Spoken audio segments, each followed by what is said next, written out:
also with WorkWeek. 70,000 railway workers are set to go on strike. Gabe Christenson, a conductor and co-chair of Railroad Workers United, about the possible strike and the issues behind it. I'm Gabe Christenson. I'm a freight rail conductor and a member or co-chair of RWU.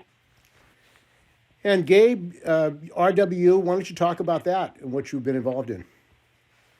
So I got involved with RWU pretty recently, just about a year and a half now, but what they are is a solidarity group stretching across all the different union trades with the railroad. And we kind of all have a common battle, so we all try to stay together and get information out to people regarding contracts and what's going on in the industry and everything. And the conditions of railroad workers, you're bound by U.S. labor law, the Railway Labor Act. That has apparently had a very poor effect on the conditions of railroad workers. Why don't you talk about what railroad workers have faced, your stress, your inability to get regular days off, and how that's been harmed by this U.S. Railway Labor Act? Well, the Railway Labor Act should be called the Railway Anti-Labor Act, because there's all these loopholes and steps we have to navigate to finally be able to use self-help. And it's been exploited over the years to stop strikes and just make us take whatever contracts handed to us. It's been tough. I don't know if you're familiar with PSR, but it's precision scheduled railroading, and it's a business model that most Class 1 railroads are using now. And they're trying to do more with less, and they use the pandemic as an excuse. They furloughed about 25 to 30% of workers during the pandemic, and they didn't bring them back. And they're using that as a business model to have less crew members running the trains. And traditionally, we were able to take sick days and things like that, but to stop us because they had a reduced labor force, they put in these attendance policies that make it almost impossible to get time off. And a lot of where I work, you get 8 points when you lay off sick. And if you hit 28 points, then you could lose your job. So 4 days in a 90-day period, and you could be terminated possibly for taking sick time off. All with the COVID-19 going on and, flu and everything like that. So you're saying if you're actually sick, you get penalized for being sick by these companies? Yes, if you call up and lay off sick, the way it works for us is you get points for for laying off. The job I'm on, I get 8 points when I take a day off if I lay off. And we call it laying off, but that's taking a day off. So if I'm sick, there's potential that I could be terminated for taking 4 days off because it would put me over that 28-point threshold. Should it be illegal? To do something like that? Being punished if you're sick? It's not fair. Everyone gets sick. Everyone has stuff that comes up in their lives, and a lot of us don't know when we're going to work. There's no set schedule. You're on call 24 hours a day. And before we had federally mandated time off, now if you work 6 days off, by federal requirements, you have to have a 48-hour period off. But before that, it was just nonstop. You could work indefinitely. But the thing that made a difference was we were able to take time off then. And they've gotten rid of that in the last 5 years. So it makes it really hard. You can't anticipate when you're going to work, when you're going to be home. It's nights, weekends, holidays, in the snow, the heat, the rain. The fires now are a big thing that we've been having to deal with on the West Coast here. They run fire trains, so we're actually out spraying water on the tracks and fighting the fires along the tracks and everything. And, I mean, stuff comes up, and to be penalized for taking time off, I mean, it's a travesty. A big thing that our unions are fighting for is not even compensated time off. They're wanting even just uncompensated time off, just to where we won't be, terminated or have discipline levied against us for taking sick days. I mean, with COVID and everything, or even with the flu or sick children too, there's a lot of single parents that work out here. If their child's sick, they got to take time off and take care of their kid. They can't just leave them at home. So I mean, there's all sorts of things, and they say we get time off. Right now, I get 4 weeks of vacation, and I get 8 personal leave days that are compensated. But you have to prearrange these days, is the way that works. So depending on your seniority is where your weeks of vacation land in the year. If you have less seniority, you only have maybe 3 months, just for example, to use that. So you have from January to March to use that time off. If you can't prearrange the time, then whenever your date to start your vacation is when you have to take it. And the way they have it set up for us to prearrange time off is there's a calendar, and I'm pretty sure it goes out 90 days, and you click on the day that you need to prearrange off. Well, if it's within a day or two of a holiday, they black that out so you can't even prearrange that day.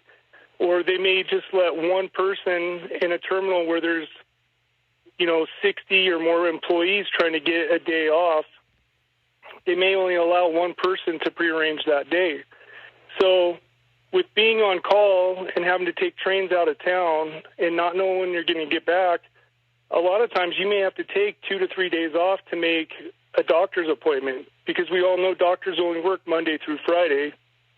So if you're waiting to go to work on Wednesday and you think you're going to go at like 8 in the morning, and you prearrange the day for Friday because you figure, there should be a way for me to make it back in time. Well, the trains lay down because one derails or breaks down, or there's a weather issue or something like that. The prearranged day you made for Friday to try to make your doctor's appointment, now you're going to work Thursday night, and you're never going to make it back in time to make that doctor's appointment. So that's another reason why we need to be able to take uncompensated time off, because how can you, it's like playing horseshoes, you're just trying to get close, but you can't always do it right. You know what I mean? Mm-hmm. Yeah, we're talking with Gabe Christenson. He's Railroad Workers United co-chair. He's a freight conductor. And also, I know your organization has been fighting this one-man train. Why don't you talk about that threat to health and safety, and also the stress and the conditions on the job that have led to more and more injuries? So with working with less people and having to work more and not have time, be able to take time off to get rest, you're talking to people who are sometimes they're expecting to go to work in the morning, so they slept that the night before, and now maybe the trains fall back, so you're up all day, and then all of a sudden, right when you lay down to take a nap, 10 o'clock at night, the phone rings. So by the time you get off work, you may have been up 20, 30 hours, because you can't anticipate your schedule to get adequate rest to take your train sometimes. And you have people out there working fatigued, and they're putting more and more stress on people to perform. And plus you're working with trains that are longer than we've ever seen in my career. I've been out here 18 years now, and for a long time when I hired out, if you had a 6,000-foot train, which is just a little over a mile, it was a decent-sized train. Now we're running trains that are 3 miles long. And it's not just conductors and engineers that have the manpower issues. It's carmen that maintain the cars and everything. it's track maintenance, it's everything. So there's a lot of variables in our industry that, create situations that could happen. In regards to the two-man crew, I can't even tell you how many close calls we've had with hitting pedestrians where one person may not see it and the other person may see the person, and, you can blow the horn to get them out of the way and everything like that. One that really sticks out in my mind is there was an older lady standing in the middle of the railroad tracks. There was a little bit of snow on the ground, and she had a jacket that was black and white speckled, and with the ballast, the rock alongside the tracks in the snow, she blended right in. There was 3 of us on the train because I was on a local. The engineer and I was the brakeman. We didn't see her, and at the last minute, my conductor saw her and started blowing the horn, and luckily she jumped out of the way. But I mean, if we wouldn't have that other set of eyes, who knows what would have happened? If there's an issue with the train that's 3 miles long, if there's one man on the train, you have nobody to operate the train if that person has to go back and see what's going on back there. Right now, with the engineer and conductor, the engineer, if we have to move the train right away or something like that, you have the conductor that's back there in the field trying to figure out what's going on with the cars, and then you can radio ahead to the engineer that we have to move the train up because we're blocking police or fire departments or things like that. And there have been incidents in Canada where trains got out of control and then the train workers were blamed. Why don't you talk about that, how basically their health and safety conditions because of the lack of staffing, and then they blame the railway workers? Well, that's a common narrative. I mean, when it comes down to it, it's hard to prove what happened with it. But I mean, with a second crew member, you have that second check. We're always briefing with each other throughout the day and everything like that. I can't speak for what happened in Canada. I don't know if the engineer was fatigued or what was going on with that. But if you would have had a second crew member, you would have been able to double check everything that was happened with the securement of the train and everything, And the billionaires, Warren Buffett, isn't he one of the owners of these railroads? BNSF, Berkshire Hathaway, they own BNSF. Since I hired out in 2004, you keep hearing about all these record profits that the railroads maintained throughout the housing crisis in 2008 and everything, and through the pandemic. And it doesn't roll down to employees. Since I hired out, they've been chipping away at our union agreements,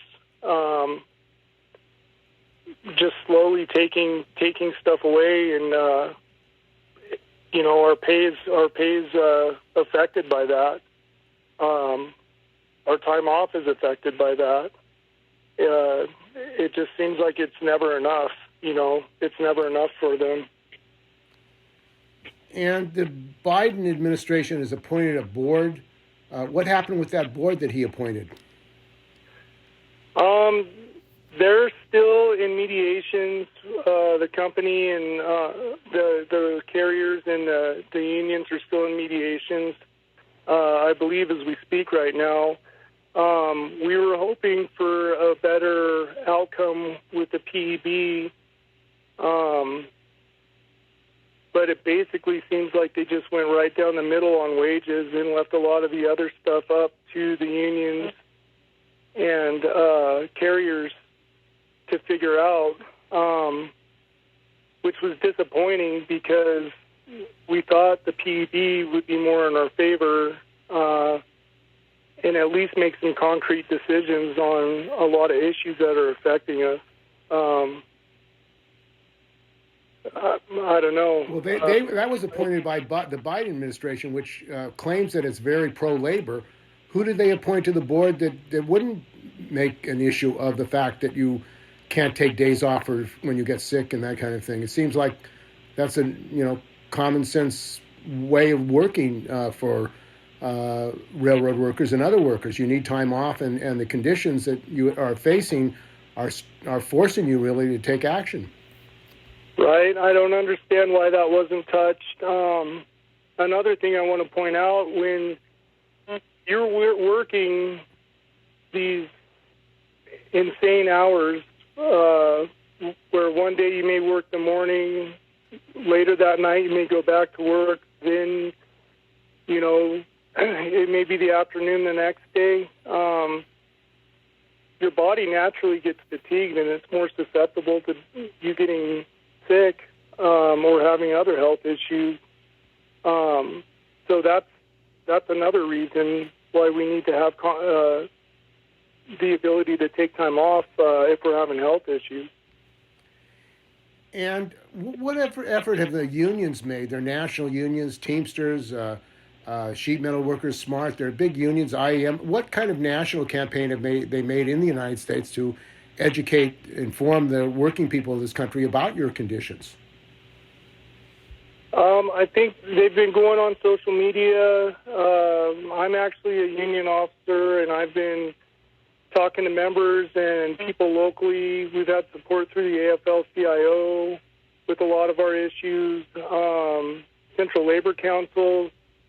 I think that it's just now coming to light what we deal with as workers, because there's the potential for self-help approaching, but most people don't think about it, or it's not even on their radar, but I do feel like we are getting support, and we are getting the message out more of what we're fighting for. And you have a strike deadline Thursday night, Friday. What's going to happen if you do go on strike? Well, we're really hoping that we are not forced back to work. I believe that there's 2 Republicans in the Senate that are already trying to introduce legislation to put us back to work. One of them's Burr out of North Carolina, I believe. But we've come all this way to try to get a fair contract, and that hasn't happened. And really, our last bargaining chip is self-help. So everyone would like to see an agreement, but we need it to be fair for the workers that are suffering out here. And will there be picket lines if you go on strike? Yeah, if we are authorized to strike and we are told by our international unions, there will be picket lines. And should people who support you go out to support your picket lines? Yeah, we've had a lot of support. There's been people reaching out, asking what they can do to help and everything. And we just say if it does happen, go find a local rail yard, and if you see someone picketing out there, ask them if you can help hold a sign, or just talk to us about what our struggles are. And Marty Walsh, the Secretary of Labor, is trying to get a settlement. Also, you have the ILW, the longshore workers on the West Coast, without a contract as well. And they're saying that your strike would affect the elections. You shouldn't go on strike right now. What do you think about that? I don't really think that. I think that we should be able to use self-help. If we can't get a fair contract, we should be able to use self-help. With it being the time around elections, I mean, it is what it is. But we have to think about our members and our brothers and sisters. I